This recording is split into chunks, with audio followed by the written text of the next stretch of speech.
Vijayakanth as a politician 2006 அவர் ஒரு சீட்டு ஜெயிக்கிறாரு, 2011 29 சீட்டு ஜெயிக்கிறாரு. அதன் பிறகு அந்த கட்சியோட அரசியல் என்பது எந்த ஒரு அரசியல் கட்சியுமே நடந்து கொள்ள துணியாத, குறைந்த விலை நிறைந்த தரம், தங்கள் தேவைகள் அனைத்தும் ஒரே இடத்தில். ஜெயச்சந்திரன். அதுக்கு அவருடைய உடல்நலமும் ஒரு காரணம். உடல்நலம் பிற்பாடு வந்தது 17-18க்கு பிறகுதான். நீங்க அவர் பண்ண ஸ்ட்ராட்டஜிக் பிளண்டர் ஃபிலிக்ஸ் நான் சொல்லுவேன். எதுனா தமிழ்நாட்டை பொறுத்த வரைக்கும் சார், திமுக வேணாம், அதிமுக வேணாம், வேற ஒரு மாற்று சக்தி வரணும்ன்ற ஒரு ஸ்பேஸ் இருந்துகிட்டே தானே இருக்கு. 2016 அவர் பண்ண தப்பு தான் அவருடைய வீழ்ச்சிக்கு காரணம். ஒரு தலைமுறையை ஏமாற்றிய ரஜினிகாந்துடன் நீங்கள் விஜயகாந்தை ஒப்பிடவே முடியாது. விஜயகாந்த் சொன்னதை செய்தார்.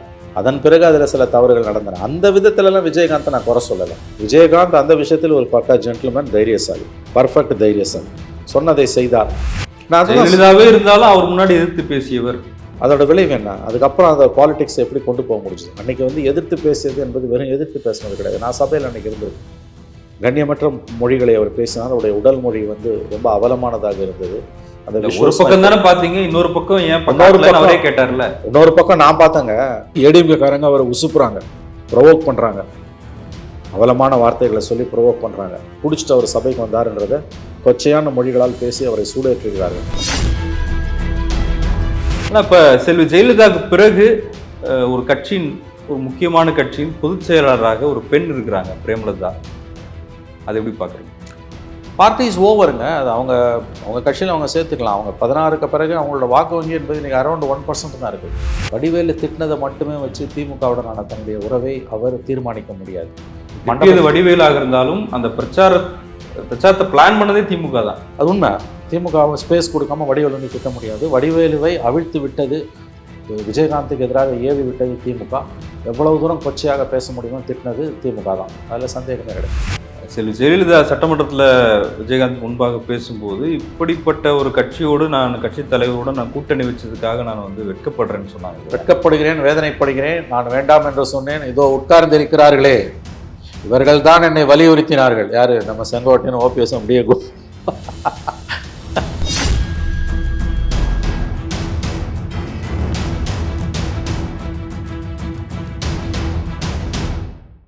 மின்னம்பலம் நேயர்களுக்கு வணக்கம்.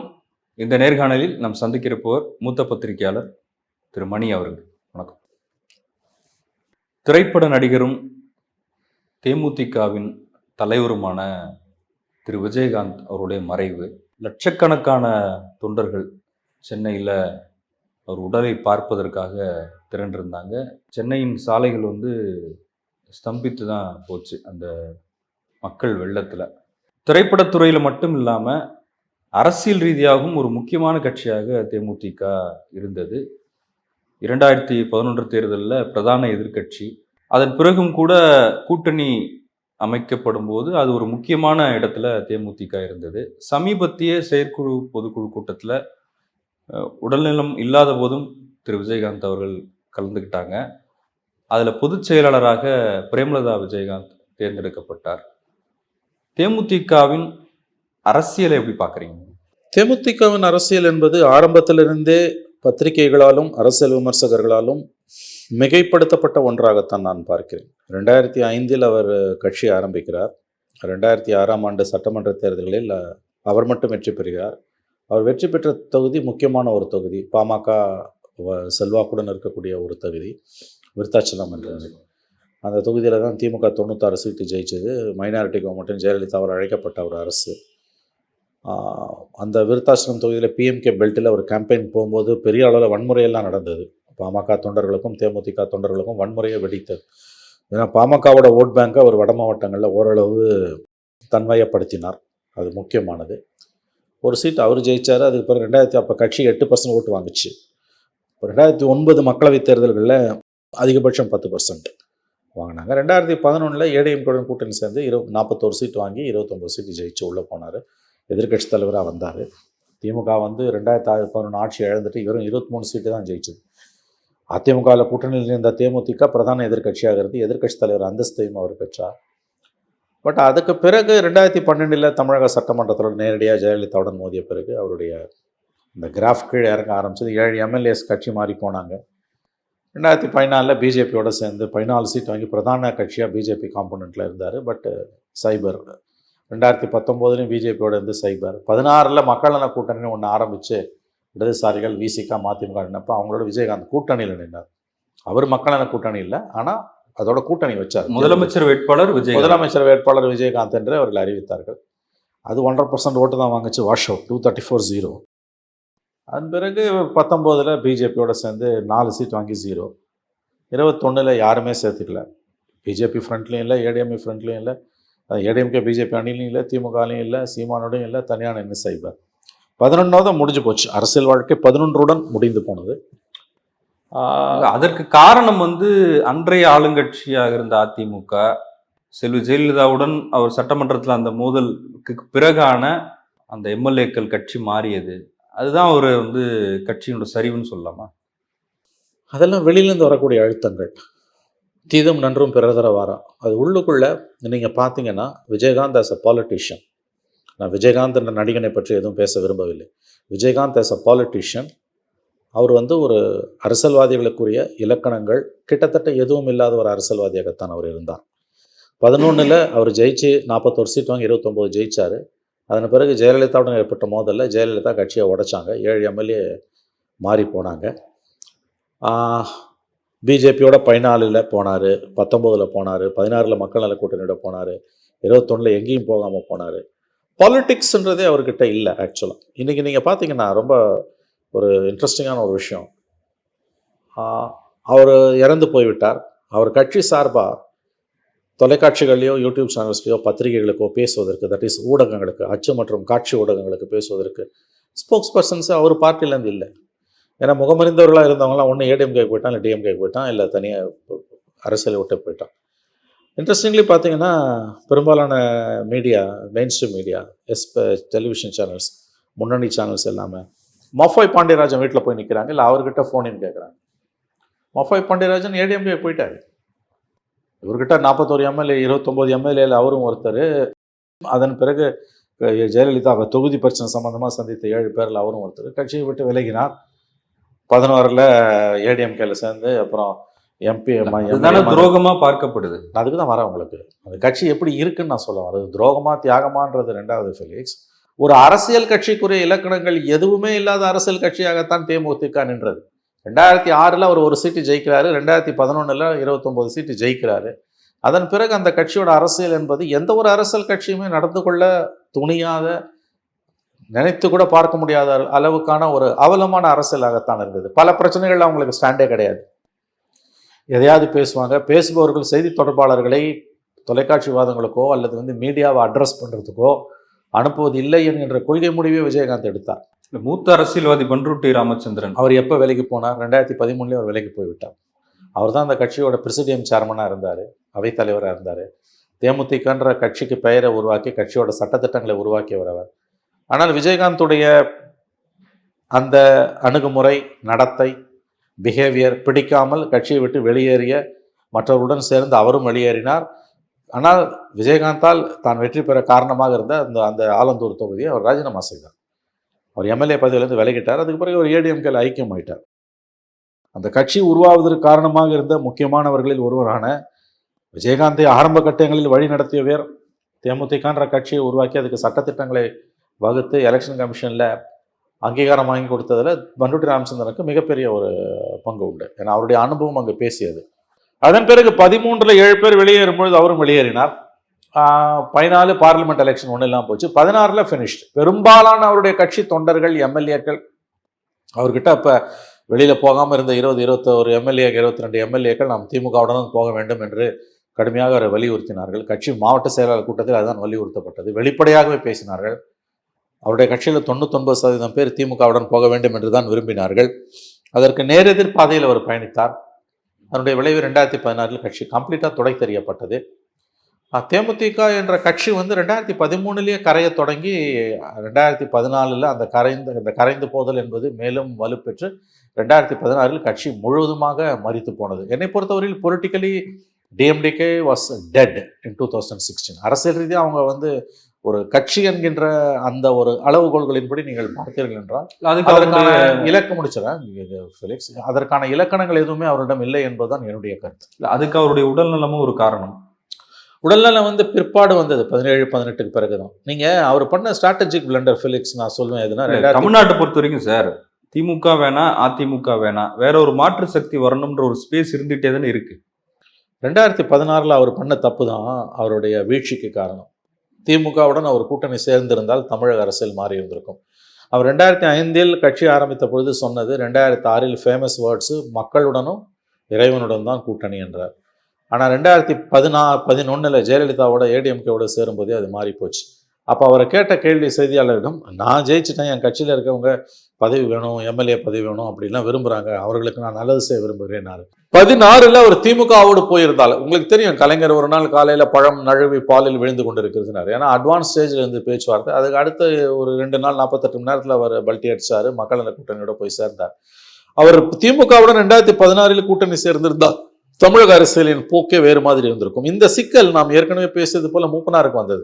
96 ஜெயலலிதா ஊழலை எதிர்த்து காங்கிரஸை உடைத்து கொண்டு நரசிம்மராவை வந்து காங்கிரஸ் ஏடிஎம்கே அலையன்ஸ் அனௌன்ஸ் பண்ண பிறகு அதை உடைச்சிக்கிட்டு வெளியில் வந்த மூப்பனார் அதே ஜெயலலிதாவோட 2001 போய் கரங்கோர்த்தார். அப்போ அவர் சொன்னது வந்து, ஏற்கனவே அவரை தண்டிச்சிட்டாங்க மக்கள் ஒரு முறை, எத்தனை முறை ஒரே கிரைமுக்கு நீங்கள் தண்டிப்பீங்க, நான் திமுகவோட கூட்டணி வச்சு தான் தமாகவை காப்பாற்ற முடியுது. அதுக்கு பிறகு அவர் இறந்து போனார். பட் பார்ட்டி கண்ணியமாக காங்கிரஸில் சேர்ந்ததுக்கும் அவருடைய மகன் ஜி.கே. வாசனுக்கு காங்கிரஸில் பெரிய மரியாதை கிடைச்சதுக்கும் காரணம், அன்றைக்கி ஒரு 30 எம்எல்ஏஸ் டிஎம்சி கிட்ட இருந்தாங்க. எந்த டிஎம்சி, ஜெயலலிதாவோட கூட்டணி வச்ச டிஎம்சி கிட்ட 30 எம்எல்ஏஸ் இருந்தாங்க. அந்த சிக்கல் மூப்பனாருக்கு இருந்தது. அவர் அடிப்படையில் அரசியல்வாதி என்ற காரணத்தால் அவர் தனிப்பட்ட பகை உணர்ச்சியாக அதிமுகவுடனோ ஜெயலலிதாவுடனோ இருந்த விஷயத்தை கருதவில்லை. அது ஒரு பொலிட்டிக்கல் அனிமாசிட்டின்ற புரிதல் மூப்பனாருக்கு இருந்தது.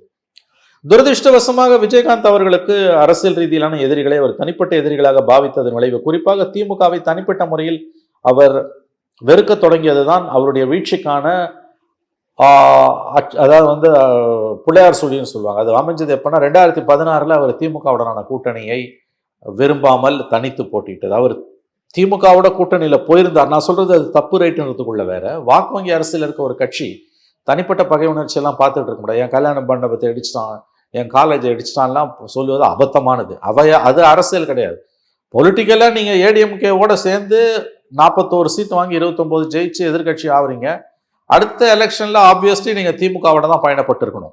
அந்த தவிர அவர் ஸ்ட்ராட்டஜிக் பிளண்டர் திமுக மீது அவர் மாறி கூட்டணி வைக்கிறது அப்படின்றதும் ஒரு விமர்சனம் இருக்குல்ல. அதாவது ஒரு 3 எலெக்ஷன் அவர் சமாளிச்சு சில கட்சிகள் இருக்கு. அதாவது ஃபெலிக்ஸ் ஒரு 2 எலெக்ஷன், அதாவது 16 மட்டும் அவர் திமுகவோட சேர்ந்திருந்தேன். என்னுடைய கணிக்கும் 16 மட்டும் திமுகவோட சேர்ந்து ஒரு 30 சீட்டு ஜெயிச்சிருந்தாருன்னா, 25 சீட்டு ஜெயிச்சிருந்தாருன்னா, அதற்கு பிந்தைய கலைஞரும் ஜெயலலிதாவும் இல்லாத தமிழக அரசியல் இன்று இருக்கக்கூடிய வெற்றிடத்தில் அவரால் ஓரளவு சாதித்திருக்க முடியும். அதாவது அவருடைய வாக்கு வங்கி 10% கண்டிப்பாக ஒரு 20% வரையில் நகர்ந்திருக்கக்கூடும். அப்படி நடந்ததுன்னா என்ன ஆகும்னா, ஏடிஎம்கே டிஎம்கே 2 பேருக்குமே தனி மெஜாரிட்டி கிடைக்காது. அந்த இன்ஃப்ளூயன்ஷியல் ரோல்ன்றது அவருக்கு அதிகமாக இருந்திருக்கும். நான் என்னுடைய அனுபவத்தில் சொல்கிறேன், இது பர்சனலாக என்னோட கணிப்பு.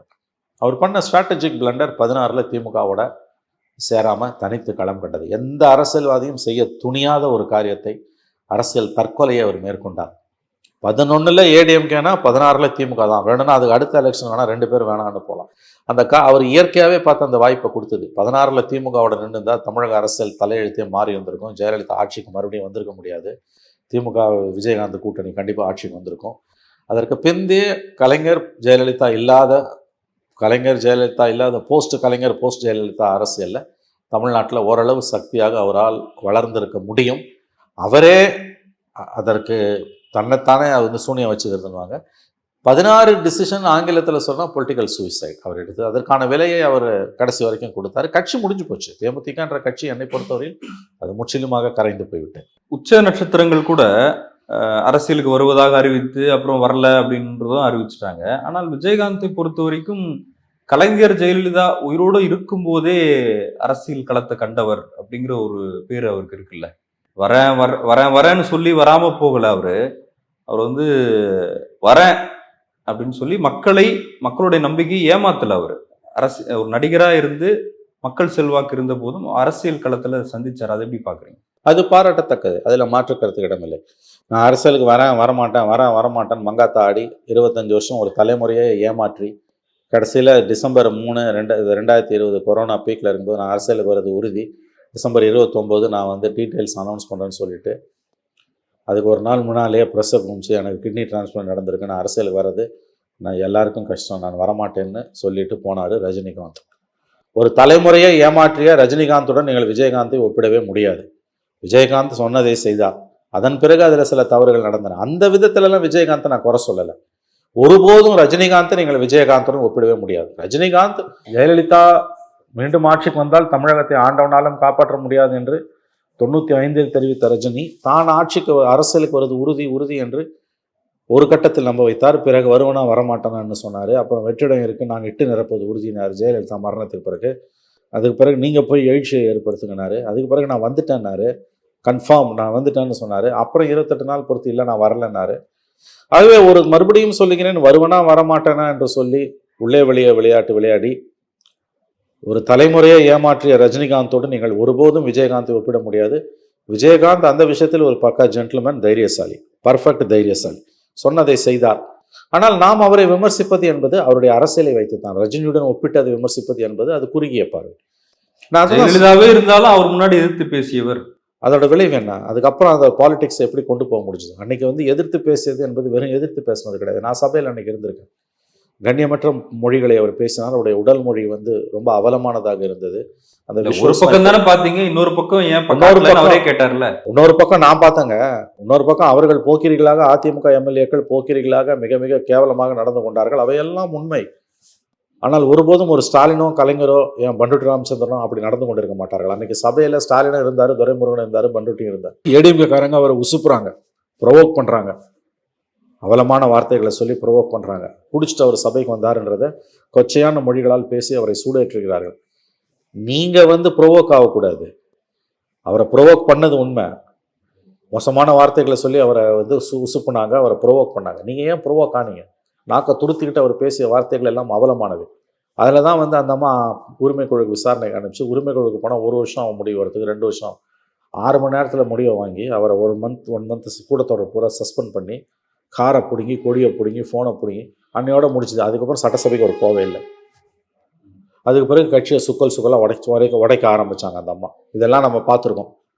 இவர் எப்படி நடந்து கொண்டார்? சரி, அன்னைக்கு ஏதோ ஸ்பர் ஆஃப் மூமெண்ட்டில் கோபத்தில் நடந்துக்கிட்டாரு. இஷ்யூஸ்ல அவர் ஸ்டாண்ட் என்னங்க? இல்ல, ஜெயலலிதா கிட்ட பணிந்து போயிருக்கணும். இல்ல, நான் அப்படி சொல்லல, சத்தியமா சொல்லல. அந்த காம்ப்ரமைஸ் பண்ணிருக்கணும், அதையும் நான் சொல்லல. சபைக்குள்ள அந்த 4 வால்குள்ள அதை எப்படி ஃபைட் பண்றதுன்னு ஒரு முறை இருக்குது. நீங்க வந்து அவர் ஒரு எமோஷனலான மொமெண்ட்ல ஆகக்கூடாதுங்க. நாக்க துரிச்சிட்டு அப்படின்ட்டு தெருவில் சென்னை பாஷைன்னு ஒன்று இருக்குல்ல, அந்த பாஷையை சொல்லி அவர் திட்டினார்.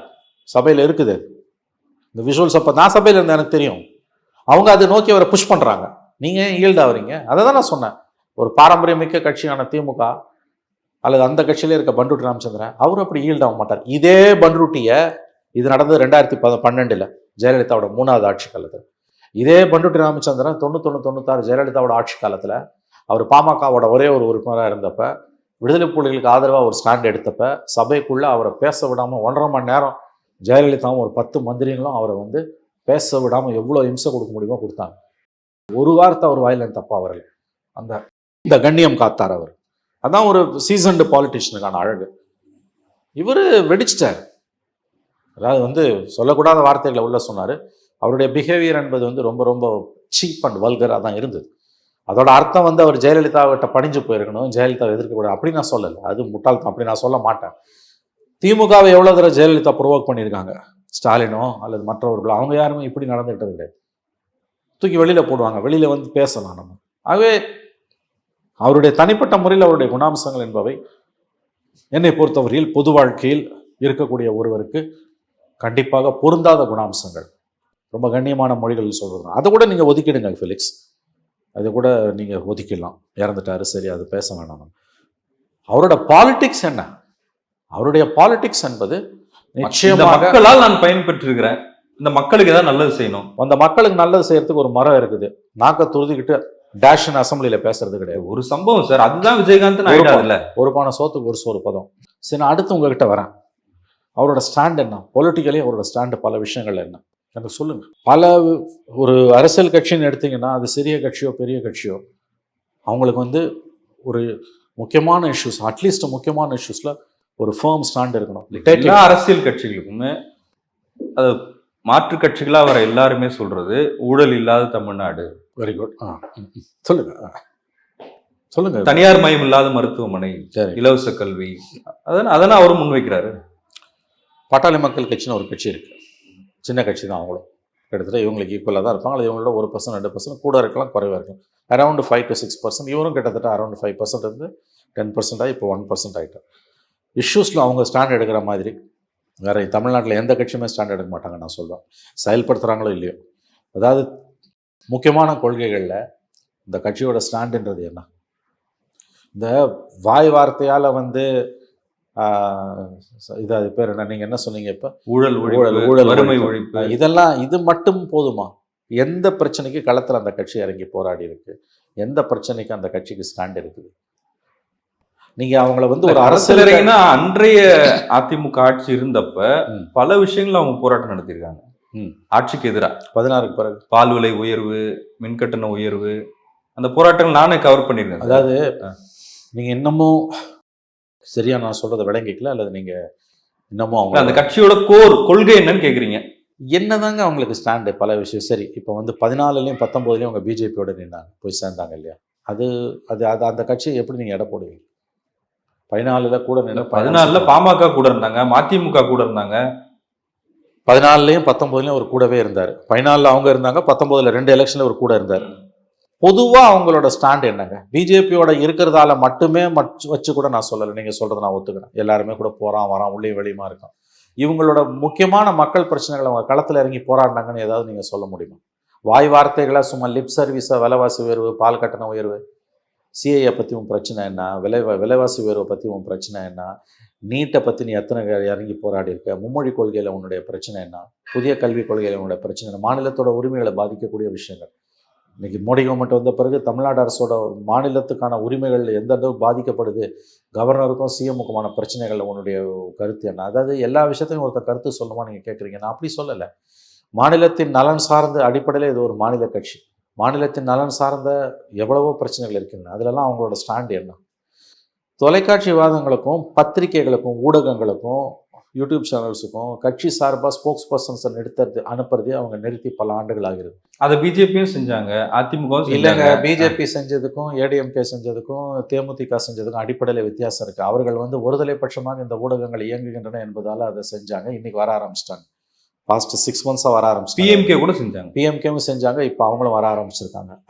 அவங்கெல்லாம் வேணான்னு இந்த முடிவு, ஏன்னா தங்களுக்கு எதிராக நரேட்டிவ் கட்டமைக்கப்படுது, அதனால் இப்போதைக்கு போக வேணாம்னு நினச்சாங்க. இப்போ அந்த ஸ்பேஸை நம்ம பயன்படுத்தி கொள்ள வேண்டும் என்று அவர்களும் வர ஆரம்பித்திருக்கிறார்கள். அது மகிழ்ச்சி. இவங்க வராமலே இருக்கிறதுக்கு காரணம் இவங்களுக்கு ஸ்டாண்டே கிடையாது, ஸ்போக்ஸ் பர்சனே கிடையாது. ரொம்ப வினோதமான ஒரு விஷயம், வருத்தம் அளிக்கக்கூடிய விஷயம். விஜயகாந்த் இறந்துட்டாருன்னொன்னே பல தொலைக்காட்சிகளும் ஒப்பீனியன் யார்கிட்ட போய் கேட்குறாங்கன்னா மாஃபாய் பாண்டியராஜன் போய் கேட்குறாங்க. மாஃபாய் பாண்டியராஜன் அதிமுகவுக்கு போய் அங்கே மந்திரியாகவே ஆகிட்டார் 5 வருஷம். உங்களுக்கு தெரியும், ஜெயலலிதா மரணத்துக்கு அவர்கிட்ட போய் எப்படிங்க கேட்பாங்க ஒப்பீனியனு? இருந்தவர், பழகியவர், at the cost of whom போகலாம் அவர்கிட்ட. தேமுதிகலாம் ஒருத்தனுமே வரலையே. அந்த கட்சி தலைவர் இறந்துட்டாரு, அந்த கட்சி சார்பாக ஊடகங்களில் பேசுறதுக்கு ஒருத்தன் இல்லைங்க. நம்ம டிஎம்டிகேக்கு டிஃபெண்ட் பண்ணி பேசுறதுனா எவ்வளோ வேணா பேசலாம், டெவில்ஸ் அட்வொகேட்னு வாங்க. ஆனால் ஒரு கட்டத்துக்கு மேலே டிஃபெண்ட் பண்ணுறது கஷ்டமாயிடும் ஃபிலிக்ஸ். ஆனால் இப்போ செல்வி ஜெயலலிதாவுக்கு பிறகு ஒரு கட்சியின், ஒரு முக்கியமான கட்சியின் பொதுச் செயலாளராக ஒரு பெண் இருக்கிறாங்க, பிரேமலதா. அது எப்படி பார்க்குறீங்க? பார்ட்டி இஸ் ஓவருங்க. அது அவங்க கட்சியில் அவங்க சேர்த்துக்கலாம். அவங்க 16க்கு பிறகு அவங்களோட வாக்கு வங்கி என்பது இன்றைக்கி அரௌண்ட் 1% தான் இருக்குது. Please understand. அவர் 5%, 6%ல் ஆரம்பித்து 8%, 10% வரைக்கும் போய் 2009 வாஸ் பீக். ஐ சப்போஸ் 10% வரைக்கும் நம்ம போச்சு பார்லிமெண்ட் எலெக்ஷனில். Of course 2011 completely different ball game. ஏன்னா ஏடிஎம்கேவோட அவங்க போனதால் 41 சீட் வாங்கி 29 சீட் ஜெயிச்சாங்க. Good performance. எதிர்கட்சி தலைவராகவே வந்தார். 2006-11 ஆட்சியில் இந்த திமுகவால் எதிர்கட்சி அந்தஸ்தை கூட வாங்க முடியல. 11 லோக்சபா அசம்பிளி எலெக்ஷனில் 23 சீட்டு தான் வாங்கினாங்க. 1/10 இருந்தால் தான் leader of the opposition. 29 seats இருந்தனால விஜயகாந்த் தான் லீடர் ஆஃப் த அப்போசிஷன். அதுக்கு பிறகு பாருங்கள், 14, 19, 16, 16, 19, 21, கடைசியாக 21ல் ஐ திங்க் என்னுடைய நினைவுகள் சரியாக இருக்குமேனா அரௌண்ட் 1%. அப்போ ஒரு முக்கியமான இடத்த விஜயகாந்த் மிஸ் பண்ணிட்டாருன்னு சொல்கிறேன். மிஸ் பண்ணிட்டாரு. அதை தான் நான் உங்களுக்கு ஆரம்பத்திலே சொன்னேன், நீங்கள் அதை சரியாக கவனிக்கல. அதாவது அவர் பண்ண ஸ்ட்ராட்டஜிக் பிளண்டர் ஃபிலிக்ஸ் 2016 திமுக கூட்டணியோட சேராமல் போயிருந்தது. அந்த ஒரு காரியத்தை மட்டும் அவர் செஞ்சிருந்தாருன்னா கண்டிப்பாக ஒரு 25 சீட், நான் சொல்கிறது மினிமம் அப் டு 30 வரைக்கும் போயிருக்கும். அதை வாங்கியிருந்தாருன்னா, லோக்கல் பாடியும் ஜெயிச்சிருந்தாங்கன்னா தமிழ்நாட்டிலையும் அரசியல் மாற்றம் ஏற்பட்டிருக்கும். ஒரு நல்ல நேரம் அவருக்கு வந்தது. அதுக்கு பிறகு 16ல் ஜெயலலிதாவும் 18ல் கலைஞரும் இறந்த பிறகு போஸ்ட் ஜெயலலிதா போஸ்ட் கலைஞர் தமிழ்நாடு பாலிடிக்ஸில் ஒரு பெரிய வெற்றிடம் ஏற்பட்டது. கண்டிப்பாக வந்து அப்போ வந்து அந்த நேரத்தில் அவர் ஃபோர்ஸ் பண்ணி போயிருந்தாருன்னா இவங்க 2 பேருக்கும் மாற்றாக வந்திருக்க முடியாதுன்றது உண்மை. ஆனால் அவரோட பார்கெனிங் பவர் அதிகமாக இருக்கும், அவரோட ஓட் ஷேர் அதிகமாக இருக்கும். அதோட விளைவு என்னென்னா 2 பேரில் யாருமே வந்து ஆட்சி அமைக்கிறதா இருந்தாலும் இவர்கிட்ட இருக்க அந்த 25 எம்எல்ஏ 30 எம்எல்ஏ ஆதரவு இல்லாமல் ஆட்சி அமைக்க முடியாது. இப்போ கர்நாடகாலலாம் எப்படி இருக்குது, காங்கிரஸ் பிஜேபி ஜனதாதள், அந்த மாதிரியான ஒரு சூழல் கண்டிப்பாக தமிழ்நாட்டில் வந்திருக்கும். ஆனால் இவங்க 2 பேரை பைபாஸ் பண்ணி அவர் போக முடியாது. ஆனால் 2 பேர்லேருந்து ஓட்டை எடுக்கிறது மூலமாக போயிருக்க முடியும். 2011 ஜெயலலிதாவோட போகும்போது அவரை பல பேர் பல விமர்சனம் பண்ணாங்க. இன்றைக்கி நேற்று முன்தினம் தொலைக்காட்சி விவாதங்களில் நம்முடைய நண்பர்கள் பத்திரிகையாளர்கள் நம்முடைய சகாக்கள் தான் எல்லாருமே, அவங்க எல்லாருமே வந்து பெரும்பாலானவங்க 2011 அவர் வந்து ஸ்ட்ராட்டஜிக் பிளண்டர்னாங்க. இல்லை, என்னை பொறுத்த வரைக்கும் அது ஸ்ட்ராட்டஜிக் பிளண்டர் கிடையாது. அவரோட ஸ்ட்ராட்டஜிக் பிளண்டர் பெரிய தவறு வந்து 2016 அவர் கலைஞர் அவ்வளோ தூரம் சொல்லியும் திமுக அவ்வளோ தூரம் அழைப்பு கொடுத்தும் அவர் போகாமல் இருந்தது. அந்த காரியத்தை அவர் முடிச்சார். அந்த காரியத்தை அவர் செய்யாமல், அந்த தவறை அவர் செய்யாமல் இருந்திருந்தால் தேமுதிகவின் பார்கெனிங் பவர் கூடி இருக்கும், தமிழக அரசியலின் தலையெழுத்தே கூட மாறி இருக்கலாம்.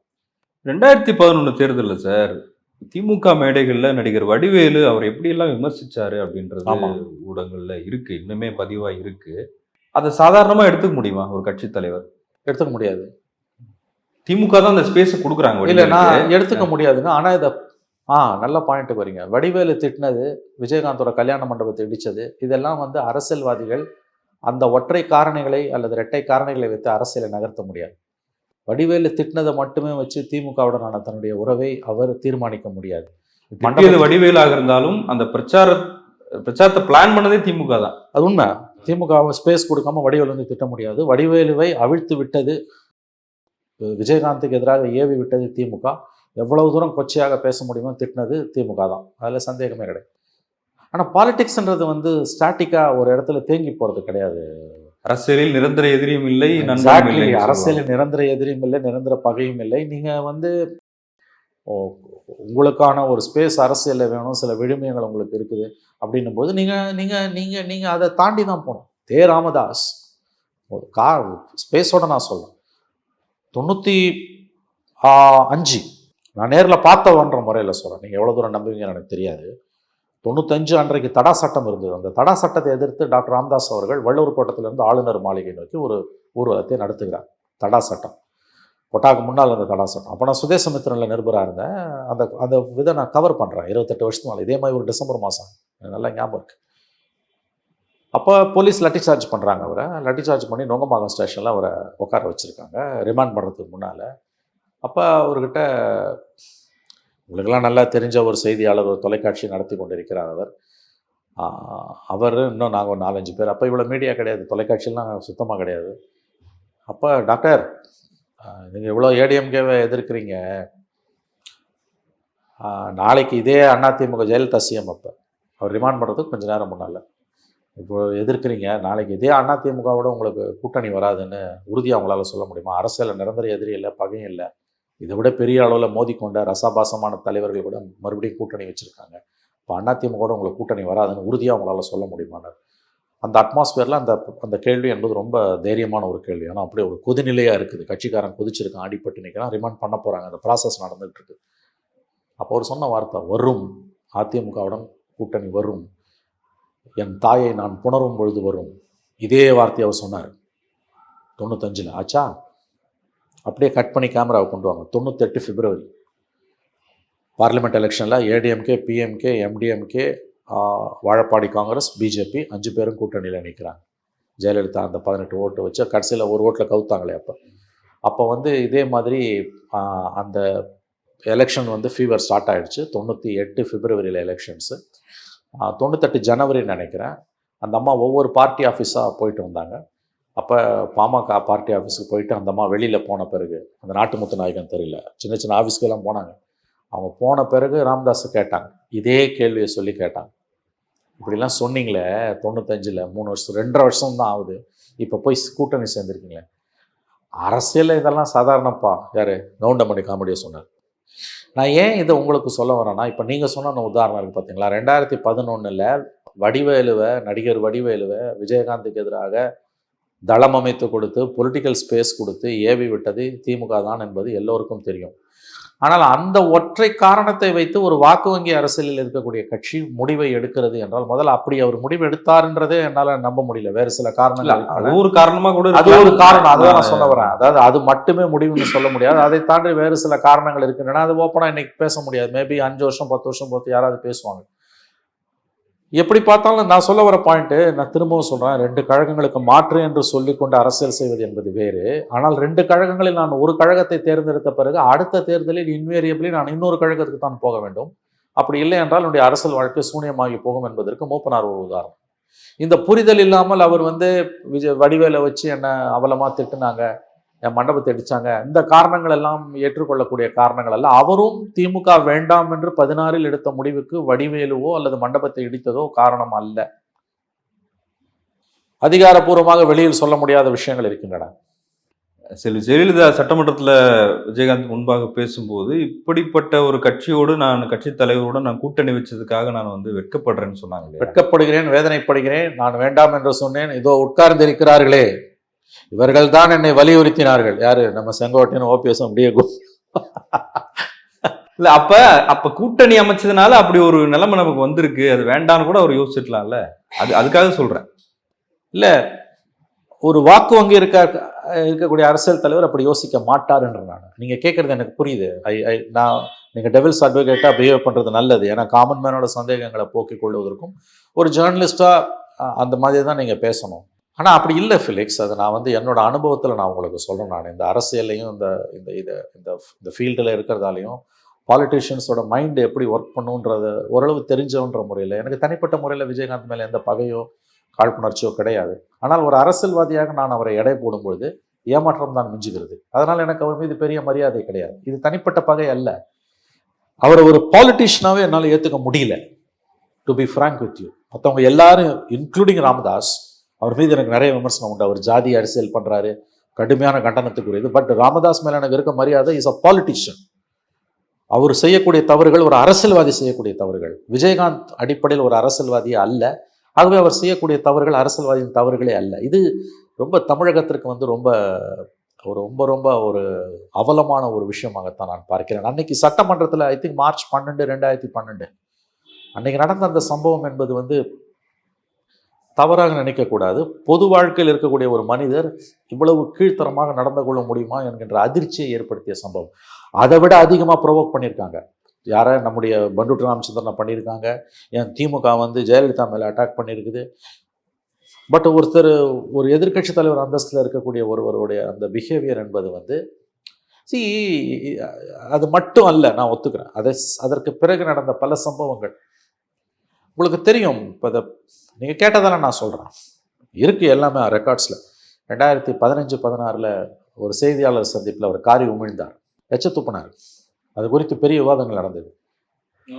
ஏர்போர்ட் போலீஸ் ஸ்டேஷனில் கம்ப்ளைண்ட் ரெஜிஸ்டர் ஆச்சு, எஃப்ஐஆர் போட்டாங்க. இதெல்லாம் எந்த பாலிட்டிஷனும் செய்யாதது. கோவத்தில் திட்டிடுவாங்க. நீ என்னையா பெரிய ஆளா, நீ கலைஞரே திட்டிருக்காரு, இந்த அம்மா திட்டிருக்காங்க, ராமதாஸ் திட்டிருக்காரு, யாராவது எச்ச துப்பிருக்காங்களா? இதெல்லாம் நடந்தது. நேற்று இரங்கல் தெரிவிக்கும் போது ரஜினி பேசும்போது சொன்னார், அவர் ஊடகங்கள் உங்க மேல கூட கோவப்பட்டிருக்காரு, ஆனா அவருடைய எல்லா கோபத்துக்கு பின்னாடி ஒரு நியாயமான காரணம். எல்லாரோட கோபத்துக்கு பின்னாலும் ஒரு நியாயம் உண்டு. ரஜினிகாந்தை பார்த்து யாராவது அப்படி செய்திருந்தாங்கன்னா ரஜினிகாந்தோட மனம் எவ்வளவு வேதனைப்பட்டிருக்கும். காரி துப்புறதை நீங்க ஏத்துப்பீங்களா? பொது வாழ்க்கையில் இருக்கக்கூடிய ஒருத்தர் அப்படி அந்த புத்தி வரலாமா? நான் கேட்கிறேன். அந்த அதுக்கு முன்னாடி இருந்த அவர் பதில் இந்த கேள்வி நீங்க ஜெயலலிதா கிட்ட கேட்பீங்களா, அது தைரியம் இருக்கா உங்களுக்கு அப்படின்னு கேட்டு செய்யறாரு. நான் என்ன சொல்றேன், இந்த கேள்வியை ஜெயலலிதா கிட்ட கேட்கறது உங்களுக்கு தைரியம் இருக்கான்றது நியாயமான கருத்து, அதில் மாற்று கருத்துக்கே இல்லை. ஆனால் அதுக்கு பிறகு எச்ச துப்புறது, சார் எச்ச துப்புறதுலாம் நினைச்சு பார்க்க முடியாது. இப்போ எனக்குள்ள பல கேவலமான இழிவான எண்ணங்கள் இருக்கும். அதை நான் நண்பர்கள்கிட்ட பேசும்போது நான் பேசிடுவேன். ஆனால் பொது வெளியில் பேசுவேன் நான். அதுதான் அளவுகோல். இப்ப லட்சக்கணக்கான மக்கள் அவரை தேடி பார்க்கும்போது அந்த இமேஜ் இல்லையே. இல்ல அதுக்கு நீங்க ஜம்ப் பண்றீங்க, அடுத்த சப்ஜெக்ட்டுக்கு போறீங்க. மனிதன் என்பவன் நல்லது கெட்டது கலந்த மனிதன் தான். அவர் இறந்துட்டாரு. இப்ப இவ்வளவு தூரம் நீங்க ரொம்ப எக்ஸ்ட்ரீமா போய் டெவில்ஸ் அட்வொகேட்டா பேசுனதால தான் அந்த எச்சத்து விஷயத்தெல்லாம் நான் எடுப்பேன். பட் பேசுறதுன்னு வந்த பிறகு இதெல்லாம் பதிவு பண்ணோம்னா என்னோட ஒரே point Felix, as a politician zero ஜீரோ. அண்ட் அவரை ஒரு அரசியல்வாதியாக நான் ஒருபோதும் ஏற்றுக்கொள்ள மாட்டேன். இது இப்படிப்பட்டவர்கள் தமிழ்நாட்டில் அரசியலுக்கு வந்தது திமுகவும் அண்ணா திமுகவும் செய்து கொண்டிருக்கின்ற தவறுகள், அட்டூழியங்கள், பஞ்சமா பாதகங்கள், நியாயப்படுத்தப்பட முடியாத ஊழல், குடும்ப அரசியல், இதெல்லாம் 2 பேரும் பண்ணது. அதனோட விளைவு தான் நம்ம விஜயகாந்த் மாதிரியான அரசியல் சக்திகள் வளருவதற்கு காரணமாக அமைந்தது. இதுதான் இதிலிருந்து நமக்கு கிடைக்கக்கூடிய முக்கியமான ஒரு பாயிண்ட். நான் இன்னமும் சொல்கிறேன், பாமக மீது நான் ஏன் எங்கள் பாமகவை கொண்டு வரேன்னா, வாக்கு வங்கின்ற அளவில் அவர்களும் ஒரு சிறிய கட்சி கேட்டகரியில் இருக்கவங்க. திமுக, அண்ணா திமுக அவங்க மாற்று கிடையாது. அரௌண்ட் 5% தான் அவங்களுக்கு. ஆனா அந்த கட்சி சரி அடைஞ்சிருக்குல்ல, இல்லை நிறைய அடைஞ்சிருக்கு. பட் அவங்க மேலே எனக்கு எப்பயுமே ஒரு மரியாதை உண்டு. இந்த கூட்டணியிலேருந்து அந்த கூட்டணி, இந்த நாள் வரைக்கும் இந்த அரங்கில் சொல்ல முடியாத வார்த்தைகளை ஜெயலலிதாவோட டயர் சம்மந்தப்பட்ட விஷயங்களை சொல்லிட்டு, கார் டயர் சம்மந்தப்பட்ட விஷயங்களை சொல்லிட்டு அடுத்த நாளே போய் அங்கே சேர்ந்துக்கிறது. கடல் உள்ளளவும், கார் உள்ளளவும், வானுள்ளளவும், மானுள்ளளவும், மீன் உள்ளளவும் சொல்லிட்டு அடுத்த நாளே போய் அவங்க கூட சேர்ந்துக்கிறது. இதெல்லாம் ராம்தாஸ் பண்ணுவார். ஆனால் அவர் மேலே எனக்கு ஒரு மரியாதை உண்டு. ஏன்னா பிகாஸ் இஸ் அ பாலிட்டிஷியன். பல விஷயங்களை பற்றி அவருக்கு தீர்க்கமான கருத்து இருக்குது. அவர் ஒப்பீனியன்ஸ் கொடுக்குறாரு, பேசுகிறாரு. ஒடுக்கப்பட்ட மக்களுக்காக அவர் உண்மையிலே வன்னியர் சமூகத்துக்காக அவர் செய்த சாதனைகள் என்பவை பாராட்டத்தக்கவை. அந்த ரிசர்வேஷன் வந்ததுக்கெல்லாம், அந்த கிட்டத்தட்ட தலித்துகளுக்கு இணையான நிலையில் இருக்கக்கூடிய வன்னியர்களுக்காக தன்னுடைய நீண்ட நெடிய அரசியல் வாழ்க்கை ராமதாஸ் அவர்களுக்கு கட்டமைப்பு ரீதியாக அரசியல் சாசன பாதுகாப்புடன் சில சலுகைகளை, இடஒதுக்கீட்டை பெற்றுக் கொடுத்திருக்கிறார். பாராட்டத்தக்கது. அந்த மாதிரிலாம் எதுவுமே சொல்ல முடியாதுங்க இவர்கிட்ட. அந்த மாதிரி எதுவுமே இல்லை. ஈ டோன்ட் ஹவ் எனி பாலிடிக்ஸ். அரசியலற்ற தன்மை தான் அவருடைய ஒரே அரசியலாக இருந்தது. அவருடைய திரைப்படங்கள் அரசியல் பேசியிருக்கு. நான் அந்த சமயத்துல கூட அவர் தன்னுடைய மகனுக்கு பிரபாகரன் பெயர் வச்சது, அவர் தமிழ் மீது இருந்த அவருடைய பற்று, அதெல்லாம் கூட இன்னைக்கும் பேசுறவங்க பேசட்டும். எனக்கு அவையெல்லாம் அளவுகோல்கள் அல்ல. ஒரு சினிமாக்காரராக அவருடைய கலை படைப்பு, அவருடைய கான்ட்ரிபியூஷன் as an ஆக்டர் நான் எதுவும் இப்போ பேச விரும்பலை. நம்பர் 1, அதில் எனக்கு கடுமையான மாறுபட்ட கருத்துக்கள் உண்டு. அதை நான் இப்போ பதிவு செய்வது நயத்தகு நாகரிகமாக இருக்காது. ஏன்னா அவருடைய குடும்பம், அவரை நேசிக்கக்கூடியவர்கள் மனம் புண்படுவார்கள். நான் நிச்சயமாக அந்த காரியத்தை இப்போ செய்ய மாட்டேன். I am confining myself only to his political life because I am a political journalist. அப்படி பார்க்கும்பொழுது எனக்கு ரொம்ப கண்ணியமாக சொல்றதுனா ஏமாற்றம் தான் மிஞ்சுகிறது. நன்றி சார், உங்களுடைய நேரத்துக்கு மிக்க நன்றி. நன்றி ஃபிலிக்ஸ். குறைந்த விலை, நிறைந்த தரம், தங்கள் தேவைகள் அனைத்தும் ஒரே இடத்தில். ஜெயச்சந்திரன்.